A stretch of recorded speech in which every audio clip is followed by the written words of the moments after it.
स्वागत है। जैसे कि लास्ट वीडियो में हमने सॉफ्टवेयर और हार्डवेयर के बारे में बताया, सॉफ्टवेयर के बारे में डिटेलिंग में नॉलेज दिया कि सॉफ्टवेयर किस किस टाइप का होता है और कैसे वर्क करता है। दोस्तों, अगर आपने वो वीडियो नहीं देखा है तो प्लीज देख लीजिए, उसके बाद आप हार्डवेयर पे आइए, क्योंकि वो आपका फाउंडेशन है दोस्तों, फाउंडेशन।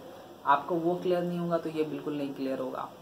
तो चलिए दोस्तों हार्डवेयर की तरफ बढ़ते हैं कि हार्डवेयर में होता क्या है।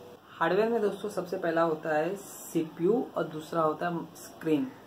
ये बेसिक पार्ट है दोस्तों। तो मैं सबसे पहले स्क्रीन के बारे में क्लियर कर देता हूँ। स्क्रीन में पहले मॉनिटर आते थे जिसको हम सीआरटी बोलते थे, कैथोड रे ट्यूब। और दूसरा अभी दोस्तों आ गया है एलसीडी, जिसका नाम है फुल फॉर्म में लिक्विड क्रिस्टल डिस्प्ले, और अब आ गया है एलईडी। दोस्तों एलईडी के बाद 4K आ गया है और कर्व टीवी, ऐसे बहुत सारे वैरायटी आ गया, बहुत सारे। तो दोस्तों ये आपका आउटपुट डिवाइस हमें जो डिस्प्ले प्रोवाइड करता है, जो कंप्यूटर के अंदर क्या वर्क हो रहा है वो हमें दिखाई देने के लिए, हम जिस माध्यम के थ्रू हम देख सकते हैं कि अंदर क्या चल रहा है और क्या हम कर रहे हैं। आपका स्क्रीन दिखाता है, एलसीडी दिखाता है, एलईडी दिखाता है, मॉनिटर दिखाता है, जिसका बेसिक नाम है मॉनिटर, जिससे हम मॉनिटरिंग करते हैं कि हमारे सिस्टम में हो क्या रहा है। एलसीडी बोलना, एलईडी बोलना, ये अलग अलग उसके हार्डवेयर के टाइप से उसका एक्चुअल नाम मॉनिटर है दोस्तों, मॉनिटर ही बोला जाता है।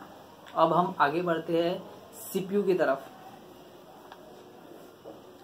तो सीपीयू में दोस्तों सबसे पहला यूनिट होता है सेंट्रल प्रोसेसिंग यूनिट। उसके बाद आ जाता है माइक्रो प्रोसेसर, जिसको हम सीपीयू के नाम से भी जानते हैं, प्रोसेसर के भी नाम से जानते हैं। तो प्रोसेसर में दोस्तों एक इंटेल आता है और एक एएमडी आता है, और भी कंपनियां बनाती है, बट इंटेल और एएमडी वर्ल्ड में सबसे ज्यादा फेमस है और लोग आज के डेट में एएमडी प्रीफर कर रहे हैं, बट मैं इंटेल ही प्रेफर करता हूँ दोस्तों। तो दोस्तों अब आ जाते हैं मदरबोर्ड के ऊपर। हाँ दोस्तों, मदरबोर्ड एक ऐसा पार्ट है इस कंप्यूटर का जो बहुत अहम हिस्सा निभाता है सिस्टम को चलाने के लिए, और ये सारे सिस्टम के हर पार्ट्स को एक दूसरे से जोड़ के रखता है। तो ये आप देख सकते हैं, इसमें बहुत सारे कंपोनेंट आईसीज और कनेक्टर्स लगे हैं, प्रोसेसर के सॉकेट्स भी है, रैम के स्लॉट है, ऐसे सारे कंपोनेंट ये हर एक दूसरे को जोड़ के रखता है, इसलिए ये इसका नाम मदरबोर्ड भी है, इसीलिए, और ये सिस्टम बोर्ड भी कहलाता है दोस्तों। उसके बाद हम आ जाते हैं रैम। तो दोस्तों रैम की कहानी कुछ अलग है। जब भी सिस्टम स्लो हो जाता है सब बोलते हैं रैम बढ़ा दो, तो ये सबसे बड़ा गलत मिथ है।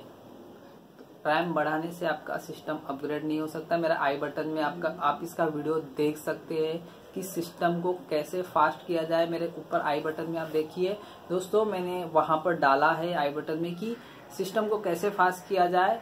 हर बार जरूरी नहीं होता कि रैम ही अपग्रेड करने से आपका सिस्टम फास्ट हो जाए।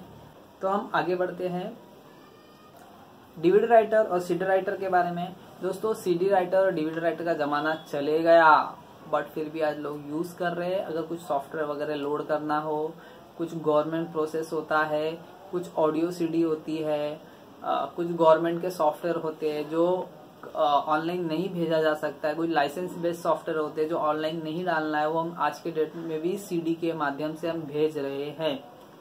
बट ये जल्द से जल्द ये जमाना चले जाएगा। फिर उसके बाद आता है कीबोर्ड। कीबोर्ड दोस्तों वो होता है जिससे आप टाइप करते हो और सारा इनपुट डालते हो, वो कीबोर्ड हो गया।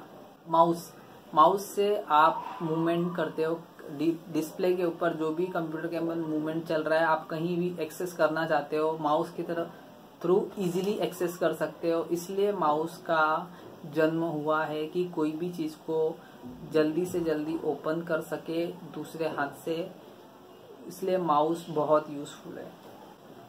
अब आ जाते हैं दोस्तों पावर सप्लाई।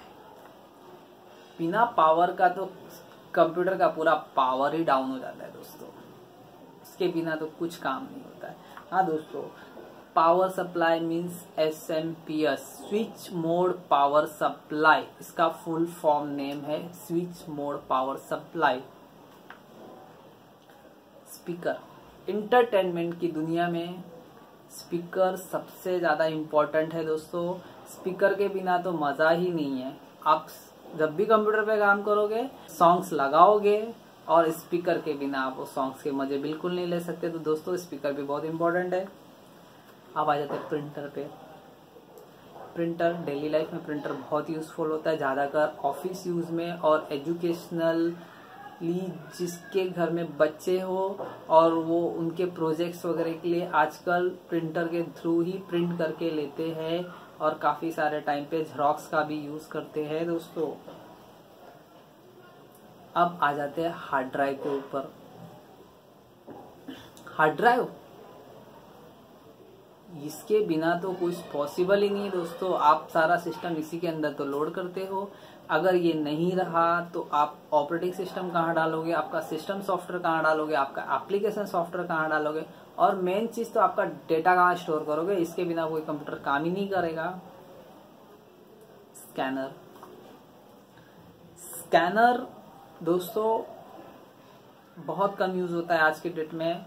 लुक लाइक कैमरे का ही काम करता है। कोई चीज की इमेज को क्रिएट करने के लिए, लाइक डॉक्यूमेंट्स हो गए, आप वो स्कैनर में रख दीजिए, उसको स्कैन करेगा और स्कैन करने के बाद उसकी इमेज आपको सिस्टम में प्रोवाइड कर देगा, इसलिए स्कैनर का यूज होता है। वेबकैम, हाँ दोस्तों आप सेल्फी लेते हो, सेम कंप्यूटर के लिए भी सेल्फी के लिए कैमरा सेपरेट दिया है। जो सेल्फी आई है वो कंप्यूटर के वेबकैम के थ्रू ही आई है, ना कि कहीं और से आई है।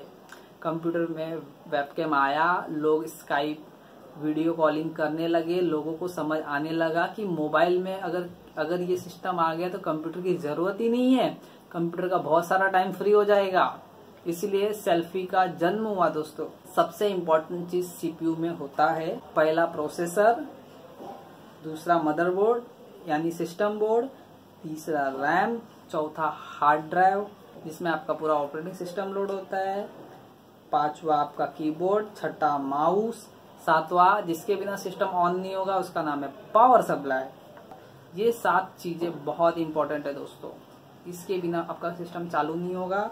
बाकी स्कैनर, प्रिंटर, वेबकैम, स्पीकर ये एडिशनल चीजें हैं जो डेली लाइफ में एंटरटेनमेंट के हिसाब से बनाया हुआ है और ऑफिस वर्क के हिसाब से बनाया हुआ है। इसके बिना ये कंप्यूटर चल सकता है, बट ये 7 चीजें बहुत इंपॉर्टेंट। तो ये हो गया हमारा हार्डवेयर जिसके बिना हमारा कंप्यूटर अधूरा है। तो दोस्तों इसी के साथ मैं अपना वीडियो समाप्त करता हूँ। आज आपको पता चला कि कंप्यूटर में कौन कौन से पार्ट इंपॉर्टेंट होते हैं और कैसे कैसे वर्क करते हैं। मैं बीच बीच में थोड़ा थोड़ा अच्छे से ब्रीफ देते गया। अगर आपको मेरा वीडियो अच्छा लगे तो प्लीज कमेंट करना, और कुछ चीज भी खराब लगे दोस्तों तो प्लीज रिप्लाई जरूर करना, क्योंकि खराब चीजों पे मैं जल्दी रिएक्ट करता हूँ, अच्छी चीजों पे मैं कम रिएक्ट करता हूँ। तो दोस्तों धन्यवाद। हम आगे बढ़ेंगे, अब हम डिफरेंट हार्डवेयर के बारे में जानकारी लेंगे। ये तो मैंने आपके फाउंडेशन के लिए बताया कि हार्डवेयर होता क्या है, और उसके पिछले वीडियो में बताया कि सॉफ्टवेयर होता क्या है। आपका सॉफ्टवेयर क्लियर हो गया तो आपका हार्डवेयर क्लियर हो जाएगा। अगर आपका हार्डवेयर क्लियर हो जाएगा तो आपका इंडिविजुअल पार्ट भी क्लियर हो जाएगा दोस्तों। तो सारे वीडियो लाइन से देखना ना भूलिए और अगले वीडियो का आप इंतजार करिए। तो बाय बाय, गुड बाय।